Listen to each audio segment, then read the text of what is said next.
الحمد لله نحمده ونستعينه ونؤمن به ونتوكل عليه ونعوذ بالله من شرور أنفسنا ومن سيئات أعمالنا من يهده الله فلا مضل له ومن يضلل فلا هادي له وأشهد أن لا إله إلا الله وأشهد أن محمدا عبده ورسوله أرسله بالهدى ودين الحق ليظهره على الدين كله وكفى بالله شهيدا اللهم صل على محمد وعلى آل محمد كما صليت على إبراهيم وعلى آل إبراهيم وبارك على محمد وعلى آل محمد كما باركت على إبراهيم وعلى آل إبراهيم إنك حميد مجيد أما بعد فإن خير الكلام كلام الله وخير الحديث كتاب الله وخير الهدي هدي محمد صلى الله عليه وسلم وشر الأمور محدثاتها وكل محدثة بدعة وكل بدعة ضلالة أعوذ بالله من الشيطان الرجيم بسم الله الرحمن الرحيم يا أيها الذين آمنوا اتقوا الله حق تقاته ولا تموتن إلا وأنتم مسلمون يا أيها الناس اتقوا ربكم الذي خلقكم من نفس واحدة وخلق منها زوجها وبث منهما رجالا كثيرا ونساء واتقوا الله الذي تساءلون به والأرحام إن الله كان عليكم رقيبا يا أيها الذين آمنوا اتقوا الله وقولوا قولا سديدا يصلح لكم أعمالكم ويغفر لكم ذنوبكم ومن يطع الله ورسوله فقد فاز فوزا عظيما قال اجعلني على خزائن الأرض إني حفيظ عليم وكذلك مكنا ليوسف في الأرض يتبوأ منها حيث يشاء نصيب برحمتنا من نشاء ولا نضيع أجر المحسنين. സ്നേഹമുള്ള സഹോദരി സഹോദരന്മാരെ, സത്യവിശ്വാസികളെ, സത്യവിശ്വാസിനികളെ, അള്ളാഹുവിൻ്റെ കൽപ്പനകളെയും നിർദ്ദേശങ്ങളെയും ജീവിതത്തിൻ്റെ രഹസ്യത്തിലും പരസ്യത്തിലും എല്ലാം കാത്തു സൂക്ഷിച്ചുകൊണ്ട് അവനെ കണ്ടുമുട്ടുകയും ഒരു വിചാരണയ്ക്ക് വേണ്ടി വിധേയമാവുകയും ചെയ്യുമെന്ന പൂർണ്ണ വിശ്വാസത്തോടുകൂടെ ഓർമ്മയോടുകൂടെ ജീവിക്കണമെന്നും എന്നെയും നിങ്ങളെയും ഞാൻ ഓർമ്മപ്പെടുത്തുകയാണ്, എന്നോടും നിങ്ങളോടുമായി വസീയത്ത് ചെയ്യുകയാണ്. സഹോദരങ്ങളെ, മറ്റുള്ളവർക്ക് വേണ്ടി എന്തെങ്കിലും ചെയ്യുക എന്നതു തന്നെയാണ് നമ്മുടെ ധാർമ്മികമായ അല്ലെങ്കിൽ ധാർമ്മികതയുടെ ഏറ്റവും പ്രധാനപ്പെട്ട ഒരു വശം. ഒരുപക്ഷെ അത്തരമൊരു ചിന്ത നമ്മുടെ മനസ്സിലേക്ക് വരുന്നൊരു സന്ദർഭമാണ് ഡൽഹിയിൽ നടക്കുന്ന വിദ്യാർത്ഥി പ്രക്ഷോഭങ്ങൾ, സമരങ്ങൾ. എന്തിനു വേണ്ടിയാണ് ഇത്രയും വലിയ ത്യാഗവും പ്രയാസങ്ങളും അനുഭവിക്കുന്നത് എന്ന് നമ്മൾ ഒരു വേള ചിന്തിക്കേണ്ടതുണ്ട്. സ്വന്തം കാര്യത്തിന് വേണ്ടിയല്ല, ഒരു പൊതുപ്രശ്നത്തിന് വേണ്ടി, മറ്റുള്ളവരെ ബാധിക്കുന്ന പൊതുവായ ഒരു പ്രശ്നത്തിന് വേണ്ടി ജീവത്യാഗം ചെയ്യുവാനുള്ള ഒരു മനസ്സ്. ഇതാണ് മനുഷ്യൻ്റെ ശരിയായ മാനുഷികമായ പ്രകൃതി എന്ന് പറയുന്നത്. അതാണ് ഒരുപക്ഷെ ലോക ചരിത്രത്തിൽ തന്നെ നാടിൻ്റെ മോചനത്തിന് വേണ്ടി, സ്വാതന്ത്ര്യത്തിന് വേണ്ടി രക്തസാക്ഷികളായിട്ടുള്ള എത്രയോ ആളുകളുടെ ചരിത്രങ്ങൾ നമുക്ക് ഓർമ്മിക്കാൻ കഴിയും. ധീരമായി ശത്രുക്കളുടെ അല്ലെങ്കിൽ പാശ്ചാത്യ ശക്തികളുടെ അക്രമത്തിന് മുന്നിൽ, അടിച്ചമർത്തലിന് മുന്നിൽ വിരിമാറ് കാണിച്ച് മരണം വരിച്ചവരുടെ ചരിത്രങ്ങൾ നമുക്ക് ഈ മലബാറിന് നമുക്ക് തന്നെ പറയാനുണ്ട് ഒട്ടേറെ ചരിത്രങ്ങൾ. ഇവിടെയെല്ലാം നാം നമ്മെ വിലയിരുത്തേണ്ടതുണ്ട്.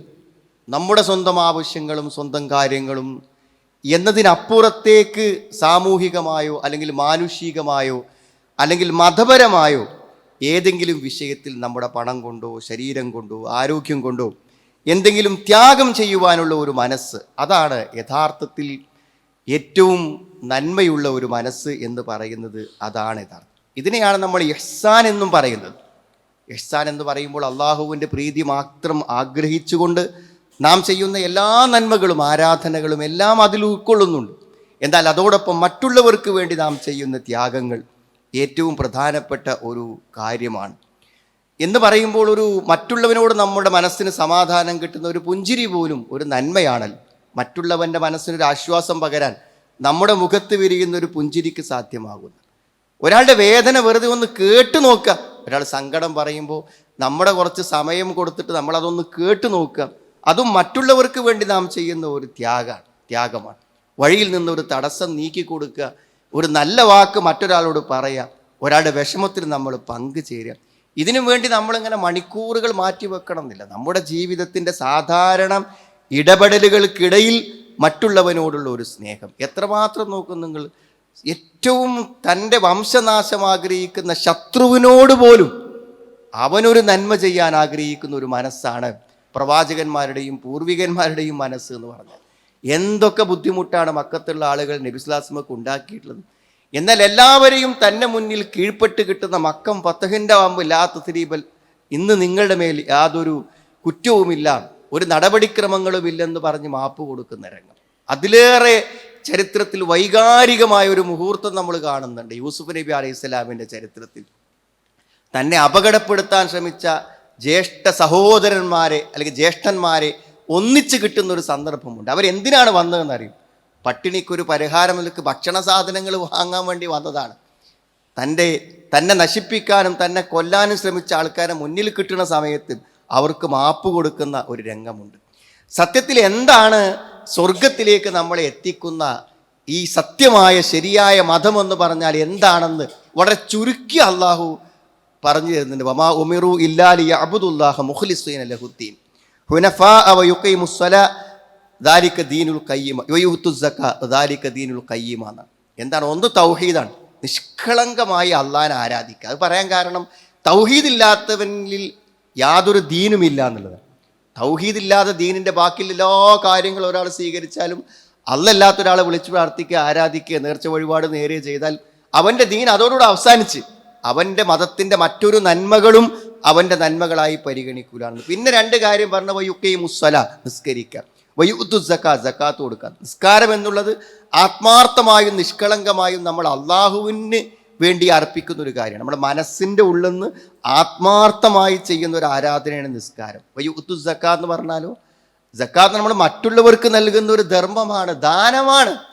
രണ്ട് സുപ്രധാനമായ കാര്യം പറഞ്ഞപ്പോൾ, ഒന്ന് അള്ളാഹ്ക്ക് വേണ്ടി ചെയ്യുന്ന കടമയും ഒന്ന് പടപ്പുകൾക്ക് വേണ്ടി നമ്മൾ നിർവഹിക്കേണ്ട, അല്ലെങ്കിൽ പടപ്പുകളോട് നമ്മൾ കാണിക്കുന്ന ഒരു ജീവകാരുണ്യവുമാണ് പറഞ്ഞിട്ട് അള്ളാഹ് പറഞ്ഞു വദാലിക ദീനുൽ ഖയ്യിമ. അതാണ് ശരിയായ മതം. ശരിയായ മതം എന്ന് പറഞ്ഞാൽ സ്വർഗത്തേക്ക് എത്തിക്കുന്ന മതം, അള്ളാഹുവിലേക്ക് എത്തിക്കുന്ന ശരിയായ മതം എന്ന് പറഞ്ഞാൽ ഇതാണ്. അതിലും വന്നിട്ടുള്ള ഒരു പ്രധാന കാര്യമാണ് സക്കാത്ത്. എത്ര സ്ഥലങ്ങളിലാണ് ഇതിൻ്റെ വ്യാഖ്യാനം പറയുമ്പോൾ അതിന് തഫ്സീർ കാണാൻ പറ്റും. ഇത് രണ്ടുണ്ടെങ്കിൽ അവൻ്റെ ദീനായി എന്നാണ്. ഇത് രണ്ടും പാലിക്കുന്ന ആള് ദീനിൻ്റെ എല്ലാം പാലിച്ചിരിക്കും എന്നാണ് പറയുന്നത്. സുഹൃത്തുക്കളെ, സത്യത്തിൽ ആരെങ്കിലും നമുക്ക് മുമ്പ് മരണപ്പെട്ടു പോയ ആരെങ്കിലും നമ്മൾ ഓർക്കുന്നുണ്ടെങ്കിൽ അതെന്തിൻ്റെ പേരിലാണ് നമ്മൾ ഓർക്കുന്നത്? അവർ ചെയ്ത രാത്രി നമസ്കാരത്തിൻ്റെയോ തഹജ്ജുദിൻ്റെയോ ആ പ്രാർത്ഥനയുടെ ഫലമായിട്ടാണോ നിസ്കരിക്കുന്നത്? ഓർക്കുന്നത് എന്താണ്?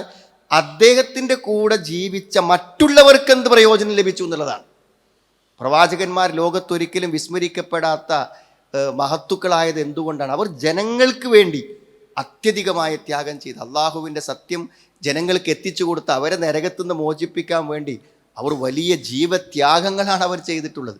എല്ലാ രംഗത്തും അവർ ജനങ്ങൾക്ക് മാതൃകയായി ജീവിച്ച ആളുകളാണ്. അതുകൊണ്ട് ഇബ്രാഹിം നബി അലൈഹി സ്വലാം പ്രാർത്ഥിച്ചിട്ട് തന്നെ ഉണ്ട്,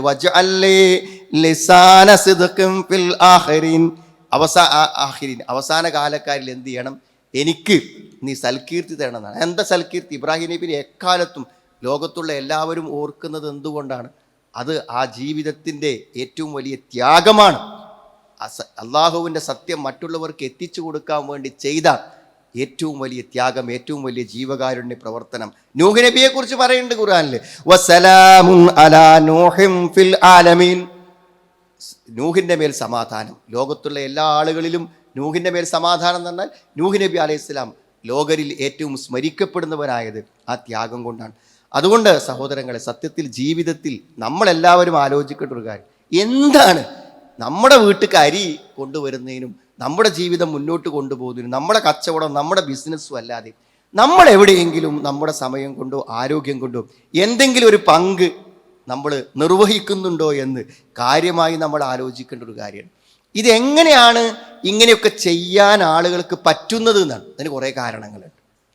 ഒന്നെന്താ അറിയൂ, നമ്മുടെ ചുറ്റുപാടുള്ള കാര്യങ്ങളൊക്കെ ഇങ്ങനെ കാണുമ്പോൾ നമ്മുടെ മനസ്സാക്ഷി മരവിച്ച് നമുക്ക് നിഷ്ക്രിയമായി നിൽക്കാൻ പറ്റുമെന്നുള്ളതാണ് നമ്മൾ ആലോചിക്കേണ്ടത്. എത്രമാത്രം എത്തിയ ഒരു സാഹചര്യത്തിലാണ് ഇപ്പോൾ ഈ പ്രതിഷേധങ്ങളൊക്കെ ഉണ്ടായതെന്ന് ആലോചിച്ചാൽ നമുക്ക് അറിയാൻ പറ്റും. അത്രമാത്രം പുതിയ തലമുറയും വിദ്യാർത്ഥികളെയും ജനങ്ങളെയൊക്കെ ബാധിക്കുന്ന ഒരു വിഷയം കാണുമ്പോൾ അതിനൊക്കെ എന്ത് ത്യാഗം, മരണം സംഭവിച്ചാലും ഇതിലൊക്കെ ഒന്ന് പ്രതിഷേധിക്കാതെയും ഒന്ന് പ്രതികരിക്കാതെയും എങ്ങനെ ഇരിക്കുമെന്നൊരു മനസ്സുണ്ടല്ലോ. അതാണ് അയൽപക്കത്തുള്ള ഒരാൾ വിശപ്പിനെക്കുറിച്ചും രോഗത്തെക്കുറിച്ചും ബുദ്ധിമുട്ടിനെക്കുറിച്ചൊക്കെ പറയുമ്പോൾ അതൊന്നും കേൾക്കാതെ ഇങ്ങനെ ഇരിക്കാൻ ഒരു മനസ്സാക്ഷിയുള്ള ഒരാൾക്ക് പറ്റുമോ എന്നുള്ളതാണ് നമ്മൾ ആലോചിക്കേണ്ടത്. ആലോചിച്ച് നോക്കും നിങ്ങൾ. ഒരു തെറ്റ് സംഭവിച്ചതിൻ്റെ പേരിൽ എന്താണ്, താൻ കൊല ചെയ്യപ്പെടും എന്ന് ഭയപ്പെടുന്ന സന്ദർഭത്തിലാണ് ഈ ഫിർഔൻ്റെ രാജ്യപരിധിയിൽ നിന്നും മദീനിലേക്ക് മൂസാ നബി അലൈഹി സ്വലാം പോകണം. തൻ്റെ ജീവൻ അപകടത്തിലാകുന്ന ഒരു ഘട്ടമാണ്. പക്ഷെ എങ്കിലും ആ രണ്ട് പെൺകുട്ടികളുടെ വേദന കാണാൻ മൂസാ നബി അലൈഹി സ്വലാമിന് പറ്റുന്നുണ്ട് എന്നുള്ളതാണ് സത്യം. വലമ്മാ വറദ മാഅ മദിയൻ വജദ അലൈഹി ഉമ്മതൻ മിനന്നാസ്. അദ്ദേഹം അവിടെ വെള്ളം കുടിക്കാൻ വേണ്ടി ചെന്ന് നോക്കുമ്പോൾ അവിടെ എന്താണ്, ഒരു വെള്ളമെടുക്കുന്ന സ്ഥലത്ത് കുറച്ച് ആൾക്കാർ കൂടി നിൽക്കുന്നു. എന്നിട്ട് അവരെന്ത് ചെയ്യുന്നുണ്ട്, അവരുടെ നാൽക്കാലികൾക്ക് വെള്ളം കൊടുക്കുകയാണ്. ആ സമയത്ത് വജദ മിൻ ദൂനിഹിം ഇംറഅത്താനി തദൂദാൻ. രണ്ട് പെൺകുട്ടികൾ എന്താ പറയുക, അവരാടുകളും ഈ വെള്ളം കുടിക്കുന്നിടത്തേക്ക് ഇങ്ങനെ പോവുകയാണ് ദാഹിച്ചിട്ട്. അപ്പോൾ ആ ആടുകളെ പോകാൻ അയക്കാതെ തടഞ്ഞു നിർത്തിയിട്ട് രണ്ട് പെൺകുട്ടികൾ അവിടെ അങ്ങനെ ഒറ്റക്ക് നിൽക്കുന്നുണ്ട് ഒരു ഭാഗത്ത്. അത് മൂസാ നബി അലൈഹി സ്വലാം കാണുകയാണ്. കാലമാ ഹത്തുബുക്കുമാ, എന്താ നിങ്ങൾ ഇവിടെ നിൽക്കണു, എന്താ നിങ്ങളുടെ കാര്യമെന്ന് ചോദിക്കണം. അപ്പോൾ അവർ പറയണ അവരുടെ ആ വാക്കുകളിലുണ്ട് അവരുടെ ദയനീയത. അവർ പറഞ്ഞു, കാലത്താല നസ്കി ഹത്ത യുസ്തിറ റിആ. ഇവരൊക്കെ ആടുകൾക്ക് വെള്ളം കൊടുത്ത് പോയാലല്ലാതെ ഞങ്ങൾക്ക് വെള്ളം കൊടുക്കാൻ കഴിയൂല. കാരണം അവരെ തിരക്കി പോയിട്ട് അവരിന്ന് വെള്ളം വാങ്ങാൻ ഞങ്ങൾക്ക് പറ്റൂല. ഇനി അത് വാങ്ങിത്തരാൻ ആരെങ്കിലും ഞങ്ങൾക്കുണ്ടോ? ഞങ്ങൾക്കുള്ളതൊരു വാപ്പയാണ്, അബൂന ഷെയ്ഖുൻ കബീർ, വയസ്സായ വാപ്പ. ഞങ്ങളപ്പം വന്നിട്ട് ഈ വെള്ളം ഇവരിന്ന് തിരക്കി വെള്ളം വാങ്ങാൻ വാപ്പ, ഞങ്ങൾ വയസ്സായവ. ഇത് കേട്ടപ്പോൾ മൂസാ നബി അലൈഹി സ്വലാം എല്ലാം മറന്നു. നമ്മൾ മനസ്സിലാക്കണത് എന്താ വെച്ചാൽ, പൊരി വെയിലാണ്, നട്ടുച്ച സമയം, തൻ്റെ ജീവന് ഭീഷണിയുള്ള ഒരു പാലായനത്തിൻ്റെ യാത്രയുടെ ക്ഷീണം എല്ലാം ഉണ്ടായിട്ടും അദ്ദേഹം ഫസഖാലഹുമ, അവർക്ക് രണ്ടുപേർക്കും വെള്ളം കോരി കൊടുത്ത്, സുമ്മ തവല്ല ഇലല്ലിൽ, എന്നിട്ട് ആ തണലിലേക്ക് മാറി നിന്നു എന്നാണ്. എന്നിട്ട് അള്ളാഹിനോട് പറയാണ്, ഫഖാല റബ്ബി ഇന്നി ലിമാ അൻസൽത ഇലയ്യ മിൻ ഖൈറിൻ ഫഖീർ. റബ്ബേ, എന്ത് നീ എനിക്ക് തരികയാണെങ്കിലും എനിക്ക് ആവശ്യമാണ്, അത്രമാത്രം ഇല്ലായ്മയിലാണ് ഞാൻ ഉള്ളത് എന്ന് അദ്ദേഹം പ്രാർത്ഥനയിൽ അള്ളാഹുവോട് പറയുന്നുണ്ട്. അതിന് തഫ്സീർ കാണാൻ പറ്റും, ഫറക്കലുഹുമാ മൂസ അലൈഹിസ്സലാം വറഹിമഹുമാ എന്നാണ്. മൂസാ നബി അലൈഹി സ്വലാമൊക്കെ അവരോട് കരുണ കാണിച്ചു, ദയാണ്. രണ്ട് സ്ത്രീകൾ അങ്ങനെ അവശമായി നിൽക്കുമ്പോൾ അത് ചെയ്തു കൊടുക്കണം. സുഹൃത്തുക്കൾ, എന്തൊക്കെ നമ്മുടെ നാട്ടിലും ചുറ്റുപാടും നമ്മളൊക്കെ ഇങ്ങനെ പച്ചയായി കാണുന്നുണ്ട്. അതൊക്കെ കാണുമ്പോൾ എനിക്കിപ്പോൾ അതിൽ എന്തെങ്കിലും ചെയ്യാനുണ്ടോ എന്ന് ആലോചിക്കാനുള്ള ഒരു മനസ്സാക്ഷി ഉണ്ടല്ലോ. ആ മനസ്സാക്ഷി തന്നെയാണ് ഒരു മനുഷ്യൻ്റെ മനുഷ്യത്വത്തിൻ്റെ ഏറ്റവും വലിയ ഭാഗം എന്ന് നമ്മൾ മനസ്സിലാക്കണം ഇങ്ങനെ കാണുമ്പോൾ. രണ്ടാമത്തൊരു പരിണത, ഇതൊക്കെ കണ്ടിട്ട് മുണ്ടാതെക്കാൻ കഴിയില്ല എന്നുള്ളതാണ് ഒന്ന്. അതാണ് ഈ ആളുകളൊക്കെ ഇറങ്ങുന്നതിൻ്റെ പശ്ചാത്തലം. രണ്ടാമത്തൊരു കാര്യം എന്ന് പറഞ്ഞാൽ, അള്ളാഹു നമുക്ക് തന്നില്ലേ സുഹൃത്തുക്കളെ, എന്തൊക്കെ തന്നു. അപ്പോൾ അള്ള കാണിച്ച ആ മഹത്തായ ഔദാര്യവും കാരുണ്യവും നമുക്ക് കിട്ടുമ്പോൾ നമ്മൾ ഇന്ന് എന്തെങ്കിലുമൊക്കെ ചെയ്യണ്ടേ? ആരോഗ്യമില്ലേ നമുക്ക്, ഈ ആരോഗ്യം കൊണ്ട് എന്തെങ്കിലും ചെയ്യണ്ടേ? പണമില്ലേ നമ്മുടെ അടുക്കൽ, ഏതെങ്കിലും പട്ടിണി കിടക്കുന്നതിൻ്റെ വീട്ടിൽ നമ്മുടെ പണം കൊണ്ട് അരി വാങ്ങണ്ടേ? അതാണ് രണ്ടാമത്തെ മനസ്സ്. എന്നാൽ സമ്പത്തും സൗകര്യങ്ങളൊക്കെ ഉള്ള ആളുകൾ അതൊക്കെ അനുഭവിക്കാനും അതൊക്കെ അഹങ്കരിക്കാനും അതിലൊക്കെ അഹങ്കാരം നടിക്കാനുമാണ് അത് ഉപയോഗിക്കേണ്ടത്. അതുകൊണ്ടാണ് കാറൂനെ കുറിച്ച് പറഞ്ഞത്. കാറൂനിന് വേണമെങ്കിൽ എത്ര ആളെ സഹായിക്കാം, എത്ര ആളുകൾക്ക് കൊടുക്കാം. അപ്പോൾ അള്ളാഹ് കാറൂനോട് പറയുന്നുണ്ട്, അഹ്സൻ കമാ അഹ്സൻ അല്ലാഹുലി, അള്ളാഹ് നിനക്ക് തന്ന പോലെ കുറച്ച് ആൾക്കാർക്കൊക്കെ നീയും കൊടുക്കുന്നതാണ്. മനസ്സിലായി? അപ്പോൾ ആ മനസ്സ് പുറത്തേക്ക് വന്നു. എന്ത് ആ മനസ്സ്? എല്ലാ കൊടുക്കാത്തവൻ്റെ ഉള്ളവൻ ഉണ്ടായിട്ടും കൊടുക്കാത്തവൻ്റെ ഒക്കെ മനസ്സിൻ്റെ ഉള്ളിൽ ഇപ്പം എന്താ അറിയോ, ഊത്തീത്വാല എൽമിന് ഇന്ത്യതാണ്. ഇതൊന്നും ഒരാൾക്കും കൊടുക്കേണ്ട ഒരു കാര്യമില്ല. ഞാൻ അധ്വാനിച്ച് നേടിണ്ടാക്കിയത് ഞാൻ മറ്റുള്ളവർക്ക് കൊടുക്കേണ്ട കാര്യം എന്ത് എന്നാണ്. ഈ മനസ്സ് തന്നെയാണ് സുഹൃത്തുക്കളെ എല്ലാ നിഷ്ക്രിയത്വത്തിൻ്റെയും മനസ്സ് ഇതാണ്. എനിക്കിപ്പോൾ എന്താ, ഞാൻ എന്തിനു വെറുതെ നഷ്ടം അനുഭവിക്കണം, ഞാൻ എന്തിനു വെറുതെ വേദന അനുഭവിക്കണം, ഞാൻ എന്തിനു വെറുതെ എൻ്റെ പണം നഷ്ടപ്പെടുത്തണം എന്ന് ചിന്തിക്കുന്ന മനസ്സുണ്ടല്ലോ, അതാണ് കാറൂൻ്റെ മനസ്സ്. അതിൻ്റെ എന്താ പര്യവസാനം എന്താ സുഹൃത്തുക്കളെ? ഒന്നുമില്ലാതെ അങ്ങനെ ഒരു കാറൂനും ഒരു കൊട്ടാരവും ലോകത്തുണ്ടായിരുന്നെന്ന് പോലും അറിയാത്ത വിധത്തിൽ ഭൂമിയിൽ അവൻ്റെ പരിസമാപ്തി കുറിച്ചു. അതാണ് പിന്നെ സംഭവിച്ചൊരു കാര്യം. അപ്പോൾ നമുക്ക് കിട്ടിയിട്ടുണ്ടോ അത് കൊടുക്കാൻ നമ്മൾ ബാധ്യസ്ഥരാണ് സഹോദരൻ. അതാണ് പറയുന്നത്. ഇതാണ് അതിൻ്റെ ഏറ്റവും വലിയ മനസ്സ്. പിന്നെ എന്താ, എന്തെങ്കിലുമൊക്കെ ഒരു നന്മയുള്ള ആൾക്കാരെ നമ്മൾ എങ്ങനെ സമൂഹത്തിൽ മനസ്സിലാക്കാറിയോ, ഇങ്ങനത്തെ കാര്യങ്ങളിലൊക്കെ അവർ മുന്നോട്ട് വരും. മനസ്സിൽ എന്തെങ്കിലുമൊക്കെ മനുഷ്യത്വവും നന്മയൊക്കെ ഉള്ള ആൾക്കാർ ഇതൊക്കെ എന്തെങ്കിലുമൊക്കെ നടക്കുമ്പോൾ അവിടെ പല പല ജീവകാരുണ്യ കൂട്ടായ്മകൾ, പല സാമൂഹ്യക്ഷേമ പ്രവർത്തനങ്ങൾ, ഇസ്ലാമികമായ പ്രബോധന സംരംഭങ്ങൾ പലതും നമ്മുടെ ചുറ്റുപാടും നടക്കും. അതൊക്കെ നടക്കുമ്പോൾ അതിൻ്റെയൊക്കെ മുന്നിക്ക് വരാനും അതിലൊക്കെ നേതൃത്വം നൽകാനുമുള്ള ഒരു മനസ്സുണ്ടല്ലോ, ആ മനസ്സ് ഏറ്റവും പ്രധാനമാണ്. നാട് മുഴുവൻ ഒരു കൊടിയ പട്ടിണിയിലേക്ക് നീങ്ങാൻ പോവുകയാണ്, മനസ്സിലായി. ഇനി ഭാവിയിൽ വലിയൊരു പട്ടിണിയാണ് നടക്കാൻ പോകുന്നത്.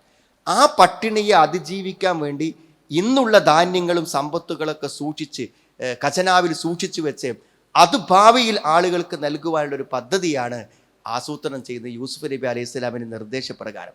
അപ്പോൾ യൂസുഫ് നബി അവിടുത്തെ ഭരണാധികാരിയോട് പറയുന്നൊരു വാക്കുണ്ട്, ഈ ഖജനാവിൻ്റെ ചുമതല എനിക്ക് തരൂ, ഈ ആളുകൾക്കൊക്കെ ഭക്ഷണം കൊടുക്കാനുള്ള ഈ ഖജനാവിൻ്റെ ചുമതല എനിക്ക് തരൂ. ഇന്നി ഹഫീളുൻ അലീം, ഞാൻ നല്ല വിവരമുള്ള, ഈ കാര്യങ്ങളെക്കുറിച്ച് നല്ല ബോധമുള്ള ഒരു സൂക്ഷിപ്പുകാരനാണ് ഞാൻ. ഇത് ഞാൻ വളരെ ബുദ്ധിപരമായി ഈ നാടിന് വേണ്ടി കൈകാര്യം ചെയ്യും എന്ന് അദ്ദേഹം പറയാണ്. എന്നിട്ട് എൻ്റെ അടുത്ത ആയത്ത് എന്താ അറിയോ, വകദാലിക മക്കന്നാ ലിയൂസുഫ ഫിൽ അർള് യതബവ്വഉ മിൻഹാ ഹൈതു യശാ. അങ്ങനെ യൂസുഫിന് ഞാൻ ഭൂമിയിൽ ഏറ്റവും സൗകര്യമുള്ള സ്ഥലത്ത് വളരെ സുന്ദരമായി സുഭിക്ഷമായി ജീവിക്കുവാനുള്ള അവസരവും സൗകര്യങ്ങളും നേടിക്കൊടുത്തു. എന്നിട്ടല്ല പറയാണ്, നുസേബു ബിറഹ്മത്തിനാ മൻ നശാ, അത് നാം ഉദ്ദേശിക്കുന്നവർക്കാണ് നമ്മുടെ കാരുണ്യത്തെ നമ്മൾ കൊടുക്കുക.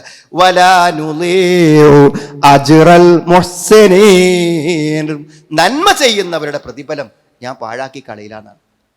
അദ്ദേഹത്തിൻ്റെ ഭാവി ജീവിതത്തിനോ ചെലവിനോ കുടുംബത്തിനോ വേണ്ടിയല്ല, ഒരു നാടിൻ്റെ മുഴുവൻ പട്ടിണി മാറ്റാനുള്ള ഖജനാവിൻ്റെ കൈകാര്യകർത്തൃത്വം എന്നെ ഏൽപ്പിക്കൂ എന്ന് പറഞ്ഞത് ഏറ്റെടുക്കുന്ന ആ മുന്നോട്ട് വരുന്നൊരു മനസ്സുണ്ടല്ലോ സുഹൃത്തുക്കളെ, അതാണ് ഇഹ്സാൻ. നമ്മുടെ കൺമുന്നിൽ കാണുന്ന ഏത് പ്രവർത്തനങ്ങളിലും മുന്നോട്ട് വരാനുള്ളൊരു മനസ്സ്, അതാണ് നല്ല മനസ്സ്. അങ്ങനത്തെ ആൾക്കാരെ നമ്മൾ സമൂഹത്തിൽ നിന്ന് വേറെ കാണും എന്നുള്ളതാണ്, അവർക്കത് കഴിയും. മറ്റൊരു കാര്യം എന്താ, ഇതൊക്കെ ചെയ്യണ ആളുകളെ മറ്റൊരു പ്രചോദനം കടമയാണ്. നമുക്കങ്ങനെ ഒരു കടമുണ്ട് എന്നാണ് പറയുന്നത്.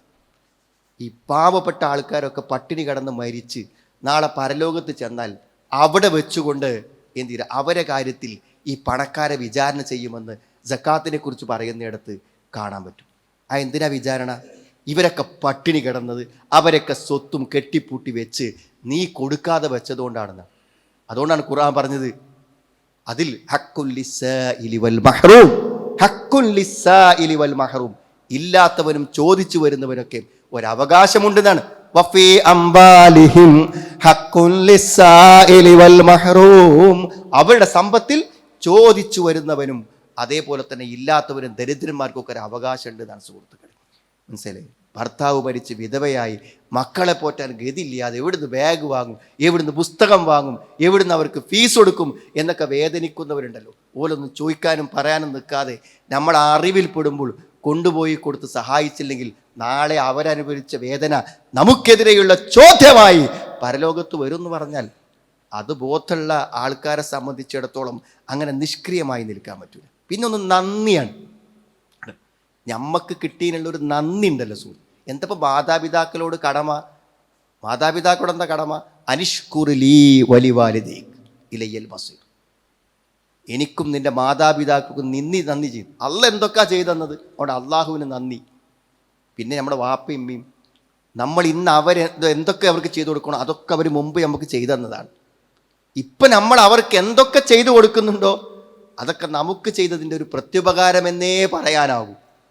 അപ്പോൾ ഒരു നന്ദിയുള്ള മനസ്സുണ്ടല്ലോ, ആ മനസ്സിൽ നമുക്ക് അങ്ങനെ നിഷ്ക്രിയമായി നിൽക്കാൻ സാധിക്കില്ല എന്നുള്ളതാണ്. പിന്നെ ഇതൊക്കെ എന്താ പറയുക, ഇതൊക്കെ ശരിക്കും എല്ലാ നഷ്ടങ്ങൾക്കും എല്ലാ പ്രവർത്തനങ്ങൾക്കും പ്രതിഫലം കിട്ടും നാളെ പരലോകത്ത് എന്ന് വിശ്വസിക്കുന്ന ആളുകൾക്ക് എന്താ അറിയോ, എന്തെങ്കിലുമൊക്കെ ചെയ്യാതിരിക്കാനും എന്തെങ്കിലുമൊക്കെ കൊടുക്കാതിരിക്കാനും എന്തിലെങ്കിലുമൊക്കെ ഭാഗവാക്കാതിരിക്കാനും പറ്റൂല എന്നുള്ളതാണ്. ലൈസൽ ബിർറ അൻ തുവല്ലു വുജൂഹകും ഖിബലൽ മശ്രിഖി വൽ മഗ്രിബ് വലാകിന്നൽ ബിർറ മൻ ആമന ബില്ലാഹ്. എല്ലാം പറയാണ്.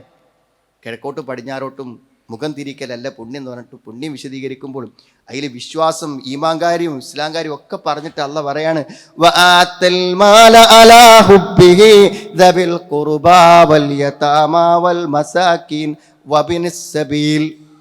ചോദിച്ചു വരുന്ന ആളുകൾക്ക്, വഴിയാത്രക്കാർക്ക്, മിസ്കീനിന്, യതീമിന്, അടുത്ത ബന്ധുക്കൾക്ക്, കുടുംബത്തിലൊക്കെ ആരെങ്കിലുമൊക്കെ കഷ്ടപ്പെട്ടുണ്ടെങ്കിൽ ഓർക്കൊക്കെ എന്ത് ചെയ്യണം, നമ്മൾ സഹായിക്കണം എന്നാണ്. വയുത്ഇമൂന അത്ആമ അലാ ഹുബ്ബിഹി മിസ്കീനൻ വയതീമൻ വഅസീറ ഇന്നമാ നുത്ഇമുകും ലിവജ്ഹില്ലാഹി ലാ നുരീദു മിൻകും ജസാഅൻ വലാ ശുകൂറ. വയുത്ഇമൂന അത്ആമ, അവർ ആളുകൾക്ക് ഭക്ഷണം കൊടുക്കും, അതിനോട് ഇഷ്ടമുണ്ടായിക്കൊണ്ട് തന്നെ ഭക്ഷണം കൊടുക്കുന്നതാണ്. യതീമിന് കൊടുക്കും, അനാഥന് കൊടുക്കും, ബന്ധനസ്ഥന് കൊടുക്കും, മിസ്കീനിന് കൊടുക്കും എന്നാണ് പറയുന്നത്. എത്ര ഹദീസുകളാണ്. നമ്മളെ ഉള്ളിൽ ഈമാൻ ഉണ്ടെങ്കിൽ നമ്മൾ ഇതിലൊക്കെ ഭാഗവാക്കാകുന്നതാണ്. മൻകാന യുഅ്മിനു ബില്ലാഹി വൽ യൗമിൽ ആഖിർ, അള്ളാഹുവിലും പരലോകത്തിലും ആരെങ്കിലും വിശ്വസിക്കുന്നുണ്ടെങ്കിൽ ഫലിയഖുൽ ഖൈറൻ, നല്ലത് പറയട്ടെ അല്ലെങ്കിൽ മിണ്ടാതിരിക്കട്ടെ. വമൻകാന യുഅ്മിനു ബില്ലാഹി വൽ യൗമിൽ ആഖിർ ഫലാ യുഅ്ദി ജാറഹു, തൻ്റെ അയൽവാസിനെ ഉപദ്രവിക്കാതിരിക്കട്ടെ ഈമാനുള്ളവെന്നാണ്. എന്നിട്ടാ പറയണത്, വമൻകാന യുഅ്മിനു ബില്ലാഹി വൽ യൗമിൽ ആഖിർ ഫൽയുക്രിം ലൈഫഹു, അവൻ്റെ അതിഥിയെ ആദരിക്കട്ടെ. വീട്ടിക്കൊരു വിരുന്നേരം വരുമ്പോൾ കുറേ മെനക്കെടില്ലേ സുഹൃത്തുക്കളെ, എങ്കിലും ഒരു അതിഥിയെ സ്നേഹത്തോടെ സ്വീകരിക്കാനുള്ള സന്നദ്ധത എന്നുള്ളതാണ്. യാ നിസാ അൽ മുസ്ലിമാത്ത്, മുസ്ലിങ്ങളായിട്ടുള്ള സ്ത്രീകളെ, ലാ തഹ്കിറന്ന ജാറത്തുൻ ലി ജാറത്തിക, ഒരു അയൽവാസി പെണ്ണ് തൻ്റെ അയൽവാസിയെ എന്ത് ചെയ്യരുത്, അവഗണിക്കരുത്, നിസ്സാരമായി കാണരുത്. എന്തൊക്കെ നമ്മുടെ വീട്ടിലുണ്ടോ ആ ഭക്ഷണത്തിൻ്റെ മണം കേൾക്കുന്നവർക്ക് കുറച്ച് കൊടുക്കണം എന്നാണ്. വലൗ ഫിർസന ഷാത്തിൻ, ഒരു ആടിൻ്റെ കുളമ്പാണെങ്കിലും കൊടുക്കുന്നതാണ്. അപ്പം ഉണ്ടായിട്ടാണോ കൊടുക്കേണ്ടത് സുഹൃത്തുക്കളെ? ഉണ്ടായിട്ടല്ല കൊടുക്കേണ്ടത്, ഇള്ളയിന്ന് കൊടുക്കണം. ഉള്ളതിനെ പകുത്തു നൽകുന്നതിനെ കുറിച്ചാണ് പറയുന്നത് എന്നാണ്. ലാ യുഅ്മിനു അഹദുക്കും ഹത്താ യുഹിബ്ബ ലിഅഖീഹി മാ യുഹിബ്ബു ലിനഫ്സിഹി, തനിക്കിഷ്ടപ്പെടുന്ന തൻ്റെ സഹോദരനെ ഇഷ്ടപ്പെടുന്നവരെ നിങ്ങൾ വിശ്വാസിയാവില്ല എന്നാണ്. ലഖദ് റഅയ്തു റജുലൻ, ഒരാളെ ഞാൻ കണ്ടു, യതഖല്ലബു ഫിൽ ജന്ന, സ്വർഗ്ഗത്തിൽ അവനിങ്ങനെ വിഹരിക്കുന്നുണ്ട്, സ്വർഗ്ഗത്തിൽ അവനിങ്ങനെ വിലസുന്നുണ്ട്. ഫീ ഷജറത്തിൻ ഖതഅഹാ മിൻ ദഹ്രി ത്വരീഖ്, വഴിയിൽ തടസ്സമായി നിന്ന ഒരു മരം മുറിച്ചു നീക്കിയതിന് കാനത്ത് തുഅ്ദി നാസ്, ജനങ്ങൾക്ക് ആ മരക്കൊമ്പ് കൊണ്ട് ഉപദ്രവമുണ്ടായിരുന്നു. മനസ്സിലായില്ലേ? ആരും ഏൽപ്പിച്ചതല്ല, നമ്മുടെ സ്ഥലത്തല്ല. പക്ഷേ എത്രയോ ആളുകൾ ആ കൊമ്പും തടസ്സപ്പെട്ട് നടന്നുപോയി. അപ്പം നമ്മളൊരു കത്തിക്കെടുത്ത് ഒരു സമയം കണ്ടെത്തി അത് മുറിച്ചിട്ട് അയാൾ സ്വർഗത്തിൽ സന്തോഷത്തോടെ വിലസുന്നത്, സുഖത്തോടെ നിൽക്കുന്നത് ഞാൻ കണ്ടു എന്നാണ്. അപ്പോൾ സുഹൃത്തുക്കളെ, നമ്മളെല്ലാവരും, നമ്മളെ എത്രങ്ങാനും ആളുകളുണ്ട്, നമ്മളൊക്കെ ഒന്ന് മനസ്സിൽ വിചാരിക്കുക, നമ്മുടെ സ്വന്തം കാര്യത്തിനപ്പുറം നമ്മുടെ നാട്ടിലും സമൂഹത്തിലൊക്കെ കാണുന്നോർത്ത് നമ്മളൊന്ന് ഇടപെടണം എന്ന് ചിന്തിക്കുന്നത് ഏറ്റവും വലിയ നന്മയാണ്, വിശ്വാസത്തിൻ്റെ ഭാഗമാണ്, ഇഹ്സാനാണ്. അതൊരു മനുഷ്യൻ്റെ നല്ല മനസ്സാണ്, അത് മനസ്സാക്ഷിയാണ്, അത് നമ്മുടെ ഓരോരുത്തരുടെയും കടമയാണ്. അതുകൊണ്ട് എന്തു ചെയ്യാനുണ്ട് നമുക്കെന്ന് കണ്ണ് ചിമ്മാതെ കണ്ണ് തുറന്നു പിടിച്ച് പരിസരങ്ങളിൽ കാണുന്നതിൽ നമ്മുടെ പങ്ക് നിർവഹിച്ച് ജീവിക്കുക. കുറച്ച് പരിക്കും കുറച്ച് ബുദ്ധിമുട്ടൊക്കെ ഉണ്ടാവും, ചിലപ്പോൾ മരണം വരെ നമുക്ക് സംഭവിക്കുന്ന സാഹചര്യം ഉണ്ടായേക്കാം. എങ്കിൽ പോലും ഒരു സ്വർഗത്തെ പ്രതീക്ഷിക്കാൻ നമുക്കൊരിക്കലും ജീവിതത്തിൽ ത്യാഗങ്ങളൊന്നും നഷ്ടമല്ലെന്ന് ചിന്തിക്കാം. അത്തരത്തിൽ നന്മയുടെ വക്താക്കളാകാനും ഇഹ്സാൻ ചെയ്യാനും നല്ലത് ചിന്തിക്കാനും നല്ലത് പ്രവർത്തിക്കാനും നല്ലതിനോടൊപ്പം ചേരാനും അള്ളാഹു നമുക്ക് എല്ലാവർക്കും തൗഫീഖ് പ്രദാനം ചെയ്യുമാറാവട്ടെ. അൽഹംദുലില്ലാഹ് ഹംദൻ കസീറൻ ത്വയ്യിബൻ ഫീ വസല്ലല്ലാഹു അലാ മുഹമ്മദിൻ വഅലാ ആലിഹി വസ്വഹാബിഹി അജ്മഈൻ. അമ്മാ ബഅദ്. ഒരിക്കൽ കൂടെ അള്ളാഹുവിനെ സൂക്ഷിച്ച് ജീവിക്കണമെന്ന് എന്നെയും നിങ്ങളെയും ഞാൻ ഓർമ്മപ്പെടുത്തുകയാണ്. മദീനയിലുണ്ടായിരുന്ന അശ്അരി എന്ന് പറയുന്ന ഒരു കുടുംബത്തെക്കുറിച്ച് നബി സല്ലല്ലാഹു അലൈഹി വസല്ലം പുകഴ്ത്തി പറഞ്ഞതായിട്ട് ബുഖാരി അദബുൽ മുഫ്രദിൽ റിപ്പോർട്ട് ചെയ്തൊരു ഹദീസിൽ കാണാൻ പറ്റും. അവർ ഇന്നൽ അശ്അരീൻ, ഈ അശ്അരികൾ എന്ന് പറയുന്ന ആളുകൾ ഇതാ അർമലൂഫിൽ ഗസ്വ, യുദ്ധത്തിൽ അവർക്ക് എന്തെങ്കിലും നഷ്ടങ്ങളോ ദാരിദ്ര്യങ്ങളോ ബുദ്ധിമുട്ടുകളോ ഒക്കെ വന്നു കഴിഞ്ഞാൽ, ഔ കല്ല തൊആമ ഇയാലിഹിം, അല്ലെങ്കിൽ അവരുടെ കുടുംബത്തിൽപ്പെട്ട ആളുകൾക്ക് ഭക്ഷണം കഴിക്കാൻ ബുദ്ധിമുട്ടാണ്, മദീനയിലുള്ള കുടുംബക്കാർക്കൊക്കെ പട്ടിണി ഉണ്ടെന്നൊക്കെ കണ്ടാൽ, ജമഉ മാ കാന ഇൻദഹും ഫീ തൗബിൻ വാഹിദ്. എല്ലാവരെയും വിളിച്ചിട്ട് ഒരു തുണി പിടിക്കും. എന്നിട്ട് ആ തുണിയിലേക്ക് എന്ത് ചെയ്യുന്നറിയോ, അയലോക്കത്തും കുടുംബങ്ങളിലൊക്കെ ഉള്ള ആൾക്കാരോടുള്ള സാധനമൊക്കെ കൊണ്ടുവരാൻ പറയും. അങ്ങനെ എല്ലാവരും തങ്ങൾക്ക് നൽകാൻ പറ്റുന്നത് മുഴുവനുമായി വന്ന് ആ വസ്ത്രത്തിലിടും. പിന്നെ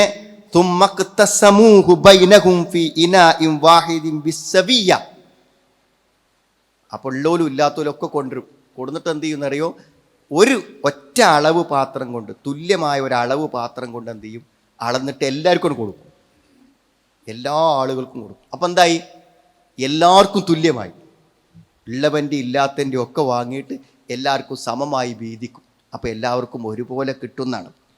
എന്നിട്ട് നബി ഈ സംഭവം പറഞ്ഞിട്ട് പറയാണ്, ഫഹും മിന്നി വ അന മിൻഹും, ഫഹും മിന്നി അന മിൻഹും, അവരെന്നിൽപ്പെട്ടവനാണ്, ഞാൻ അവരിൽപ്പെട്ടവനുമാണ് എന്ന് നബി സ്വല്ലല്ലാഹു അലൈഹി വസല്ലം അവരെ പുകഴ്ത്തി പറഞ്ഞു എന്ന് ഹദീസിൽ കാണാൻ പറ്റും. ഇതിൻ്റെ അർത്ഥം എന്താ അറിയോ, ഇത്തരം കാര്യങ്ങളൊക്കെ കൂട്ടായി ചെയ്യണം എന്നാണ്. ഒരാൾ ഒറ്റയ്ക്കല്ല ചെയ്യേണ്ടത്. ഒറ്റയ്ക്ക് ചെയ്യണം എന്നല്ല, നമ്മൾ ഒരു നാട്ടിലൊരു പ്രയാസം ദൂരീകരിക്കുക, നമ്മൾ ഒന്നിച്ച് നിന്ന് ചെയ്യണം. ഇപ്പോൾ സാധാരണ സംഘടനകളും കൂട്ടായ്മകളിലൊക്കെ നമ്മളൊക്കെ ഒറ്റ മാറി നിൽക്കുക ചെയ്യും. അതൊക്കെ എന്താ കാര്യം, ആ ഓരോരുത്തർക്ക് നേതാക്കന്മാരാവാനാവാൻ അതുകൊണ്ടൊക്കെ ധാരാളം ഗുണങ്ങളുണ്ട് സുഹൃത്തുക്കൾ. നാട്ടിലൊരു വിദ്യാഭ്യാസ സ്ഥാപനം ഉണ്ടാവണമെങ്കിൽ, ഒരാൾക്കൊരു വീടുണ്ടാക്കി കൊടുക്കണമെങ്കിൽ, ഒരു 4 ലക്ഷം 10 ലക്ഷം ഒക്കെ വരുന്നൊരു രോഗിൻ്റെ രോഗത്തിൽ നമ്മൾ സഹായിക്കണമെങ്കിൽ അത് നമുക്ക് ഒറ്റയ്ക്ക് പറ്റൂല.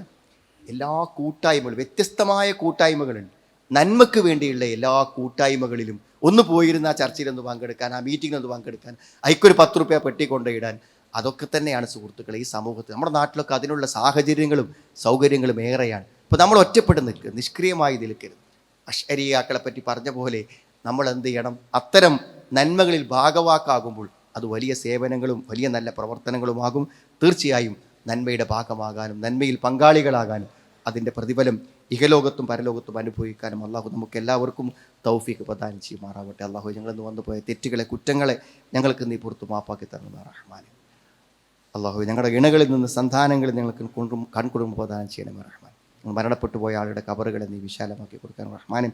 രോഗങ്ങളും ബുദ്ധിമുട്ടുള്ള ധാരാളം ആളുകൾ, അപകടത്തിൽ ആക്സിഡൻറ്റിലായ ആളുകൾ, അങ്ങനത്തെ പല ആളുകൾക്കും പ്രാർത്ഥിക്കുവാൻ വേണ്ടി നമ്മുടെ പ്രത്യേകം ആവശ്യപ്പെട്ടിട്ടുണ്ട്. അള്ളാഹു അവിടെ രോഗങ്ങളെ സുഖപ്പെടുത്തി കൊടുക്കുമാറാവട്ടെ. അവരുടെ ബന്ധുക്കൾക്കും കുടുംബമിത്രാദികൾക്കും അള്ളാഹു മനസ്സമാധാനവും സന്തോഷവും പ്രദാനം ചെയ്യുമാറാവട്ടെ. അല്ലാഹുമ്മ ഗ്ഫിർ ലിൽ മുഅ്മിനീന വൽ മുഅ്മിനാത്ത് റബ്ബന സ്രിഫ് അന്നാ അദാബ ജഹന്നം ഇന്ന അദാബഹാ കാന ഗറാമ ഇന്നഹാ സാഅത് മുസ്തഖറൻ വ മുഖാമ റബ്ബന ഹബ് ലനാ മിൻ അസ്വാജിനാ വ ദുർരിയാതിനാ ഖുർറത അഅ്യുൻ വജഅൽനാ ലിൽ മുത്തഖീന ഇമാമ ربنا اصرف عنا عذاب جهنم إن عذابها كان غراما إنها ساءت مستقرا ومقاما ربنا تقبل منا إنك أنت السميع العليم وتب علينا إنك أنت التواب الرحيم ربنا آتنا في الدنيا حسنة وفي الآخرة حسنة وقنا عذاب النار والحمد لله رب العالمين.